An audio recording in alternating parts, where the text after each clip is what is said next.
Setelah mengalami kejadian batuk berdarah, Dokter Cha langsung pergi mengunjungi Dokter Roy untuk memeriksakan kondisinya. Ternyata selama ini karena kesibukannya, Dokter Cha jarang minum obat. Mana selama sepekan ini Jung Suk jarang sekali beristirahat. Akibatnya melalui CT scan disimpulkan jika Jung Suk harus dirawat dan dilakukan biopsi. Kejadian ini membuat Jung Suk tidak menyangka sekaligus kecewa karena masa-masa residennya harus ia akhiri. Ia pun bekerja seperti biasa dengan semua dokter residen lain yang merasa kesehatan Jung Suk luar biasa.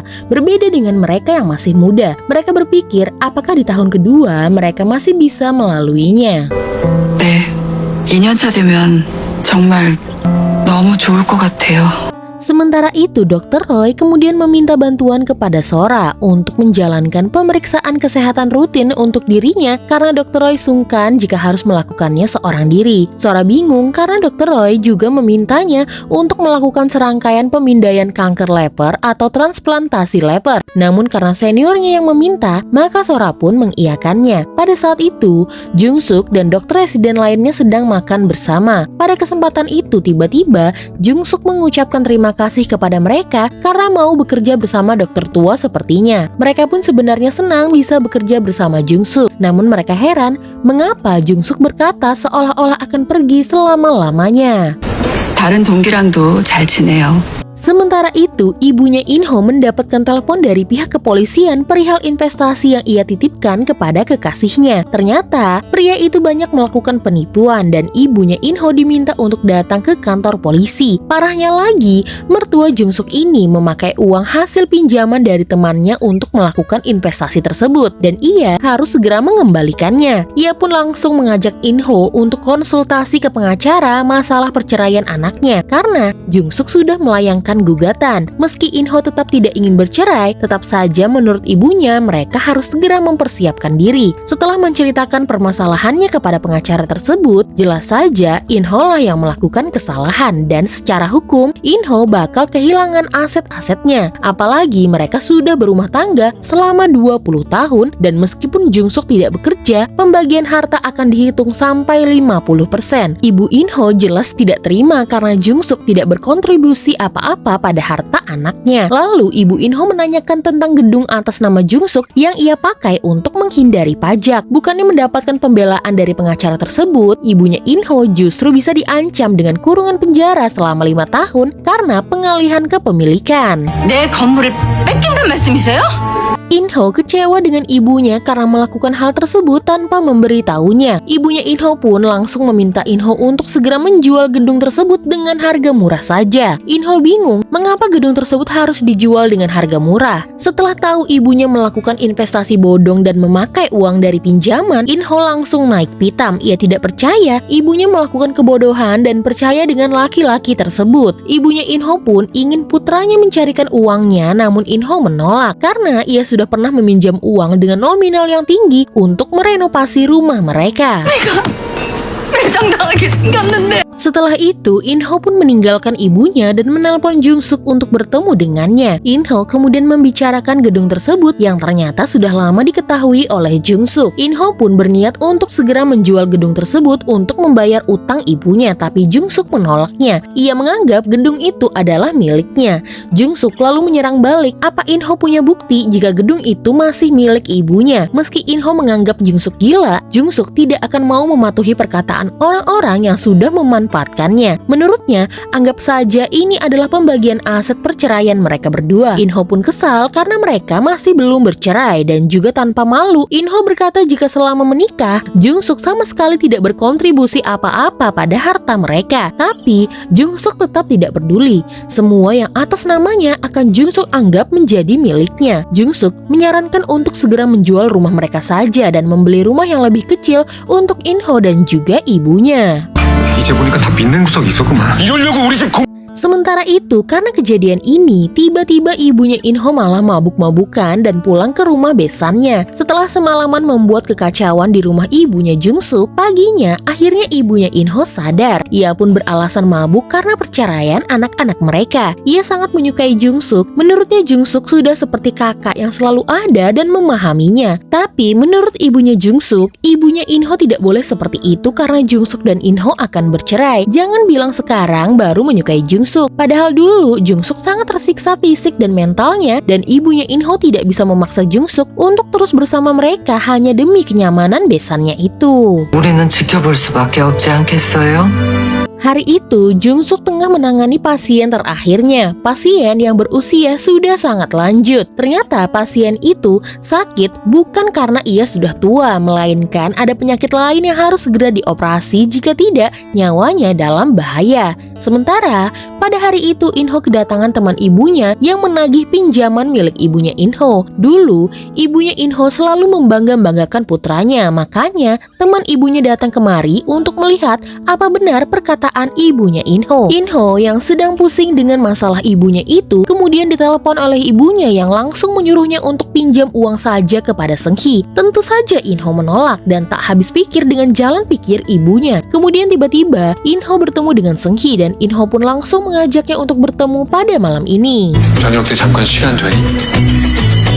Sementara itu, ternyata pihak keluarga pasien lanjut usia tersebut menolak untuk dioperasi. Awalnya mereka berpikir ini adalah cara rumah sakit saja untuk menagih pembayaran lebih kepada mereka. Padahal, Jungsuk hanya ingin menyelamatkan pasiennya saja. Setelah lebih tenang, keluarga pasien itu kemudian menjelaskan jika mereka sekeluarga sudah mengikhlaskan jika ibu mereka akan meninggal. Mereka bahkan sudah menyiapkan upacara kematian karena ibu mereka sudah hidup terlalu lama. Mereka yang umurnya mau 80 tahun saja sudah muak hidup di dunia ini. Apalagi ibu mereka. Jungsuk dan dokter lainnya pun tidak bisa apa-apa selain menerima keputusan. 우리 엄마 얼마나 지겹겠어. Kemudian Jungsuk pergi menemui Kepala Lim. Jungsuk ingin meminta pengajuan cuti. Kepala Lim kemudian meminta alasannya dan Jungsuk kemudian menceritakan jika semua ini karena dirinya. Ternyata lever yang ditransplantasikan kepadanya tidak berfungsi dengan baik dan ia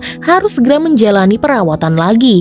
Jungsuk kemudian meminta kepada Kepala Lim untuk menerimanya kembali jika ia sudah menjalani perawatan karena Jungsuk ingin hidup sebagai dokter sampai ia mati. Jika Kepala Lim bilang ia bisa kembali, maka Jungsuk bisa lebih semangat menjalani perawatan kali ini.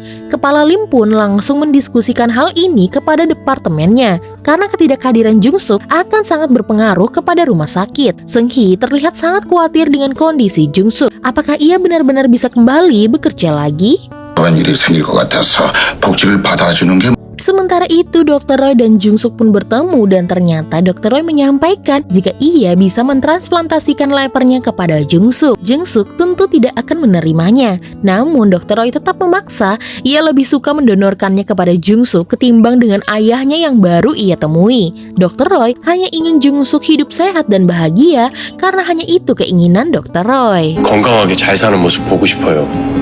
Malam itu, Jungsuk kemudian merapikan semua barang-barangnya dan bersiap meninggalkan rumah sakit tempat ia bekerja. Dan tentu saja ia akan rindu masa-masanya menjadi seorang dokter. Di perjalanan ia bertemu dengan Inho dan Inho memberitahukan jika hutang-hutang ibunya adalah kesalahannya Jungsuk. Saat itu, Inho ternyata ingin menemui Seunggi. Ia berniat ingin meminjam uang kepada Seunggi, namun ia tidak bisa merangkai kata-katanya dan hanya berbicara yang tidak penting saja. Sampai kemudian, Seunggi memberitahukan Inho jika Jungsuk berhenti bekerja karena sedang sakit. 정확히는 휴직을 원해. 휴직? Sementara itu, sambil makan malam bersama, Jungsuk pun menceritakan perihal kesehatannya dan ia harus menjalani perawatan kepada ibu dan anak-anaknya. Kemungkinan terburuk adalah jika Jungsuk bisa menerima transplantasi lagi. Ibunya kemudian menyalahi dirinya karena tidak menjaga Jungsuk dengan baik. Namun, Jungsuk berkata itu bukan karena ibunya. Ia hanya menjalani perawatan saja dan terapi obat dan keluarganya tidak perlu khawatir. 그러니까 너무 슬퍼하지도 말고 Sementara Seunggi khawatir dengan kondisi Jungsuk. Baru kali ini ia merasa bersalah kepada Jungsuk. Menurut Seunggi, mereka berdua bertanggung jawab atas apa yang terjadi kepada Jungsuk karena mereka banyak melakukan perbuatan tercela terhadapnya. Selama perjalanan pulang, Inho yang baru tahu jika Jungsuk sakit lagi kemudian teringat semua yang dilakukannya kepada istrinya itu. Ia sering menyakitinya dengan kata-katanya. Bahkan, Inho memilih pergi ke Eropa ketimbang berada di samping Jungsuk ketika Jungsuk tengah sakit. sakit. Ia juga terpaksa membelikan Jungsuk hadiah karena ketahuan. Padahal baru kali itu istrinya mendapatkan sesuatu darinya. Belum lagi, Inho menghina Jungsuk tua dan tidak pantas menjadi dokter. Padahal menjadi dokter adalah impian istrinya. Dan sekarang Inho menuduh istrinya berselingkuh dengan Roy Kim dan menuduhnya sebagai akar masalah hutang ibunya. Inho sadar perilakunya kepada istrinya tidak bisa termaafkan. Ia hanya terduduk diam sambil menyesali perbuatannya. Keesokan harinya, Inho menemui Roy Kim dan memintanya untuk menjelaskan kondisi Jungsuk kepadanya. Karena jika Jungsuk membutuhkan leper, Inho bersedia memberikan lepernya. Roy Kim merasa aneh kenapa baru sekarang.